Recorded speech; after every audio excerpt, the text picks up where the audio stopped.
Nationalism. तो राष्ट्रवाद के लिए हम आपको कुछ बिंदु बताएंगे। जैसे मैंने बोला, छोटे से मैं बात कर सकता हूँ, देश के लिए सच्चा प्रेम, बहुत आसान से शब्दों में मैं आपसे कहूँ, देश के लिए सच्चा प्रेम, अपने नेशन के लिए।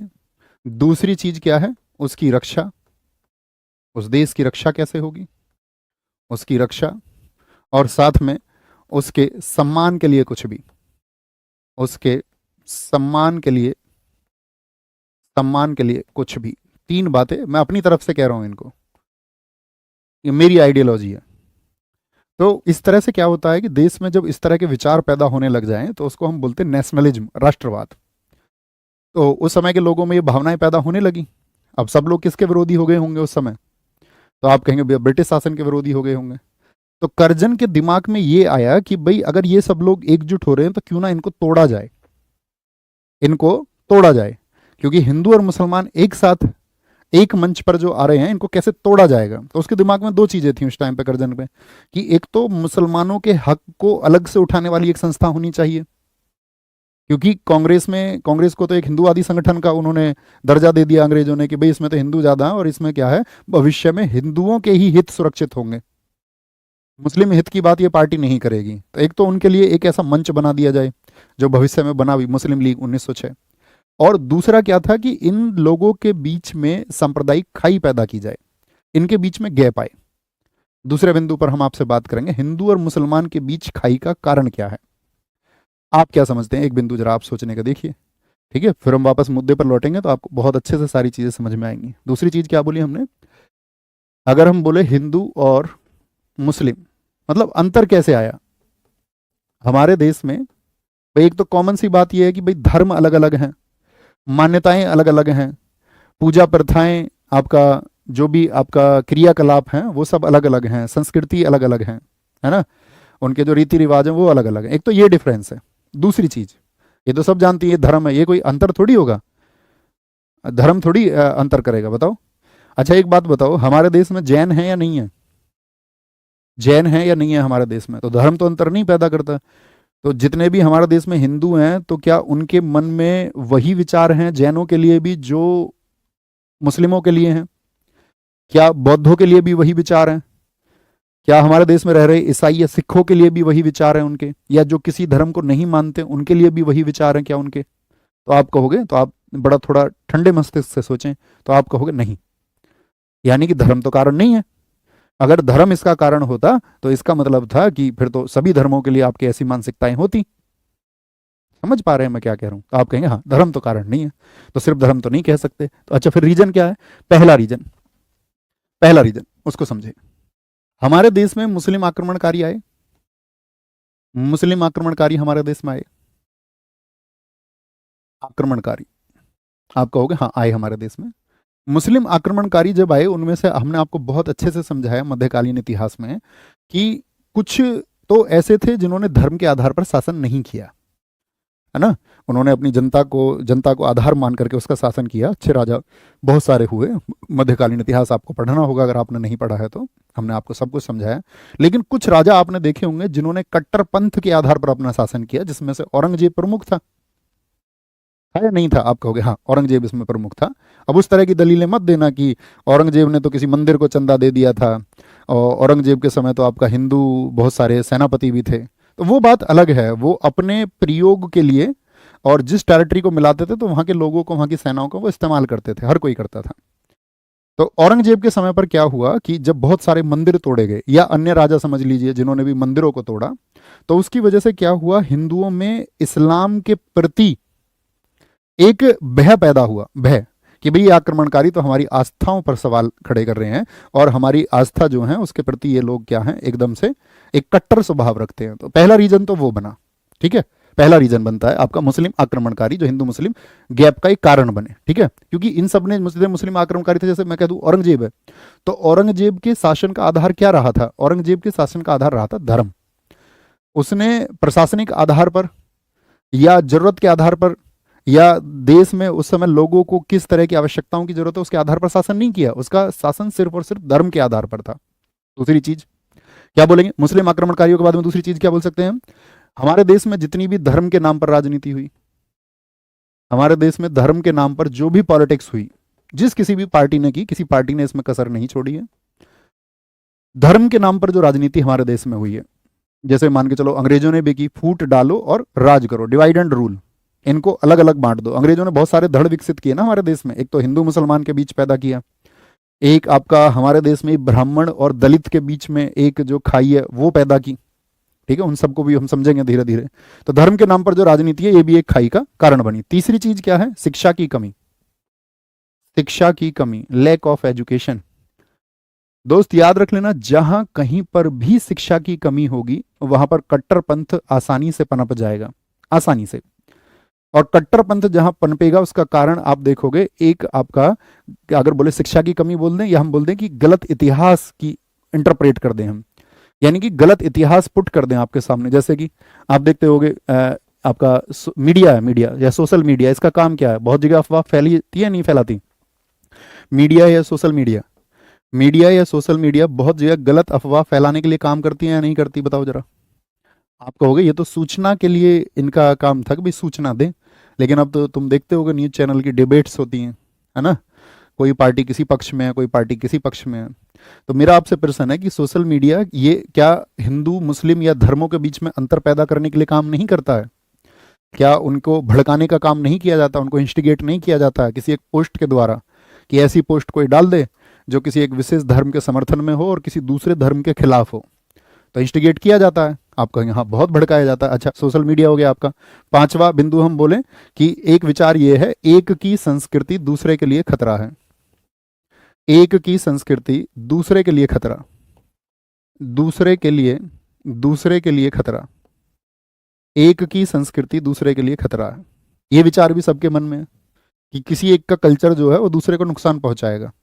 जैसे मान के चलो जो लोग प्रार्थना करते होंगे मंदिर जा करके, तो उनके विचार में तो वही लगता है ना कि जो हमको मिला है ना, तो वही सही है। अच्छा, कोई व्यक्ति अगर जो मस्जिद जा रहा है तो उसको लेकर के क्या उसकी भावनाएं अच्छी होंगी? सभी लोगों की बात नहीं कर रहा हूं मैं, है ना? तो वो आप क्या बोलेंगे? नहीं, ये एक अलग संस्कृति है। बहुत सारे लोग उसका सम्मान भी करते हैं और बहुत सारे लोग क्या करते हैं, उसको अपोज करते हुए भी आपको दिखाई देंगे, विरोध करते हुए भी दिखाई देंगे। तो आप कहेंगे ये तो हुए रीजंस, कारण। हिंदू मुस्लिम मुख्य कारण है, हिंदू मुस्लिम खाई के मुख्य कारण क्या है? तो आप कहोगे भैया फिर सॉल्यूशन क्या है? सॉल्यूशन इसी में है, ढूंढ लीजिए सॉल्यूशन। अगर हम आपसे बात करें कि सॉल्यूशन क्या होगा, तो सॉल्यूशन क्या होगा? जैसे सबसे प्रमुख देखिए, शिक्षा की कमी, इसको दूर करना होगा, इसको दूर करना होगा, यानी कि एक सही इतिहास पुट करना होगा। हमारे देश में जो कोई भी गलत इतिहास पुट करता है उनके ऊपर कार्रवाई होनी चाहिए। कार्रवाई, कार्रवाई से मतलब है आपका सरकार को देखना चाहिए कि भाई ये जो इन्होंने बयान दिया है, कहीं ये धार्मिक भावनाओं को आहत करने वाला तो नहीं है किसी को? क्या इससे किसी भी विशेष धर्म की धार्मिक भावनाएं आहत तो नहीं होती हैं? तो उसके लिए फिर एक्शंस होने चाहिए कि भाई आप किसी भी धर्म के किसी भी व्यक्ति के लिए जो आपका मान के चलो मान्यताएं हैं या किसी की श्रद्धा है उसमें, तो उसको गलत ना बोलें। आप उसको माने ना माने ये आपका विचार है, ठीक है, अपोजिट कर दो इसको एकदम से। तो मीडिया, सोशल मीडिया, इस पर जो भी चीज है आपका, आप ये नहीं कह सकती गवर्नमेंट की, गवर्नमेंट रोक नहीं लगा सकती। अब जैसे सरकार ने जितना भी मान के चलो पाकिस्तान के न्यूज चैनल थे तो अभी बैन कर दिए थे सारे, या नहीं? पाकिस्तान की न्यूज किसी हिंदुस्तानी को नहीं दिखनी चाहिए कि वहां के न्यूज चैनल क्या दिखा रहे हैं। हमारे न्यूज चैनल वाले कुछ भी दिखा दें बेशक से। तो अभी हुआ था ना, यानी कि गवर्नमेंट बैन कर सकती है, इतनी बात तो आप भी समझते हो कि सरकार चाहे तो फिल्टर कर सकती है, सरकार चाहे तो उसके लिए प्रोटोकॉल बना करके उस पर मुस्लिम आक्रमणकारी, इसमें बयान नहीं, इसको चेंज नहीं कर सकते। ठीक है, अब ऐसा नहीं हो सकता कि भैया हिंदू आक्रमणकारी पैदा हो जाएं और इन सब चीजों को नष्ट कर दें। जैसा कि हमारे देश में एक कथन आता है, बहुत सारे लोग ये कहते हैं, मैंने देखा है, कि इस देश से मुसलमानों को भगा दो। क्या ये पॉसिबल है? मतलब या ये मैं बोलूँ कि तार्किक बात भी है, ये ऐसा हो सकता है? क्या ये पॉसिबल, संभव है क्या ये? या मान के चलो अमेरिका ये कहने लगे कल को यहाँ पर जितने भी हिंदू हैं उन सबको भगा दो यहाँ से, या दुनिया के जो देश हैं वो कुछ कहने लगे, मतलब ये तो फिर तो हिटलर वाली बात हुई ना, कि यहूदियों को पकड़ो और उनको मारो, है ना? और फिर यहूदी कहीं एक जगह पे जाके इकट्ठा हो जाएं और फिर एक नया इजराइल बन जाए और फिर युद्ध निरंतर चलते रहें। तो वो एक सॉल्यूशन है क्या? तो आप कहेंगे नहीं, बिल्कुल सॉल्यूशन नहीं है। ठीक है, तो समझ पा रहे हैं आप? तो हिंदू मुस्लिम जो खाई पैदा हुई उसके पीछे एक कारण थे, और इसका सॉल्यूशन होगा सिर्फ और सिर्फ समावेशी सोच। सबसे बड़ा सॉल्यूशन जो मेरे पास है वो है समावेशी सोच, इंक्लूसिव थिंकिंग। Inclusive thinking. और इंक्लूसिव थिंकिंग का क्या मतलब होता है? इंक्लूसिव थिंकिंग भाई हम एक दूसरे की भावनाओं का सम्मान करें, और हम धर्म के बजाय, भाई हम सबकी धार्मिक मान्यताएं हैं उन सबको हम स्वीकार करें, कि जो व्यक्ति जिस धर्म का है उसकी जो मान्यताएं हैं उनको हमको स्वीकार करना चाहिए, सम्मान करना चाहिए। और इस धर्म की राजनीति के बजाय हमको विकास और समानता की राजनीति करनी चाहिए। यानी हमको देखना चाहिए कि जो लोग पिछड़े हैं वो अगड़े कैसे होंगे, उनका विकास किस तरह से होगा। हमारे देश में समानता की राजनीति, यानी कि महिलाओं, आप देखिए महिलाओं को कितना लंबा समय लगा है कि पति के बाद में खाना खाना है, पति से पहले खाना नहीं खा सकती। एक युग लगा है इसको तय करने में, एक पूरा युग। यहां वो साथ बैठ के खाना खा पा रही हैं, नहीं तो भूल जाओ। तो मतलब समानता ही नहीं थी, अभी भी नहीं है बहुत जगह। तो जिन मूल बिंदुओं पर बात होनी चाहिए, जिस समानता के लिए बात होनी चाहिए, जिसके लिए सरदार भगत सिंह जी कहते थे कि जो राष्ट्रवाद है ये सिर्फ और सिर्फ ये नहीं है कि आप एक राजनीति के लिए उसको जन्म दे रहे हैं। राष्ट्रवाद का मतलब सबसे प्रमुख बात वहां पर समानता की और शोषण से मुक्ति की है, कि आप उस देश में जो शोषण है उससे उसको मुक्त कर सकते हैं या नहीं, आप वहां पर समानता ला सकते हो या नहीं, आप सभी वर्गों को बराबर समझेंगे या नहीं। यही इंक्लूसिव थिंकिंग है। जैसे मान के चलिए आप एक टीचर हैं, आप एक अध्यापक हैं, आप खुद को इमेजिन करिए आप एक टीचर हैं, आपकी कक्षा में बहुत सारे बच्चे हैं, बहुत सारे बच्चे।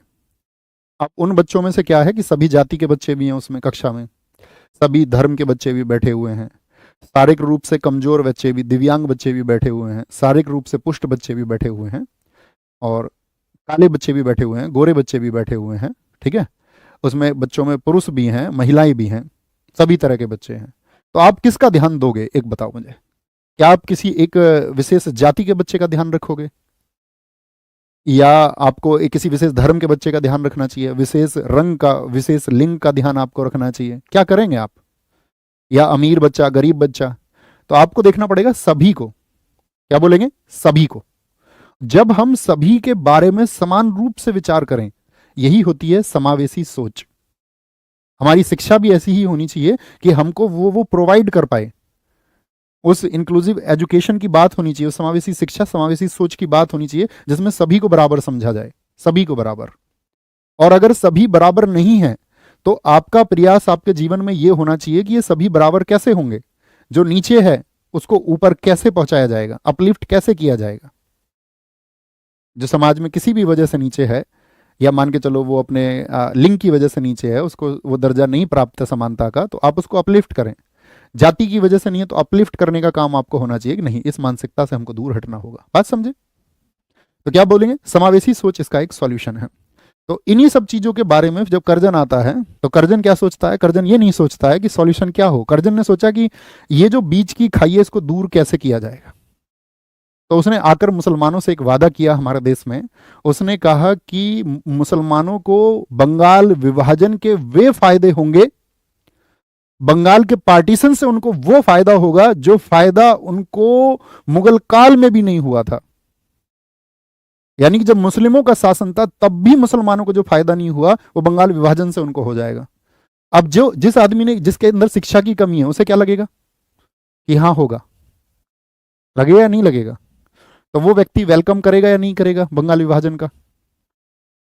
यार जो फायदा हमें कभी नहीं मिला वो मिलने वाला है।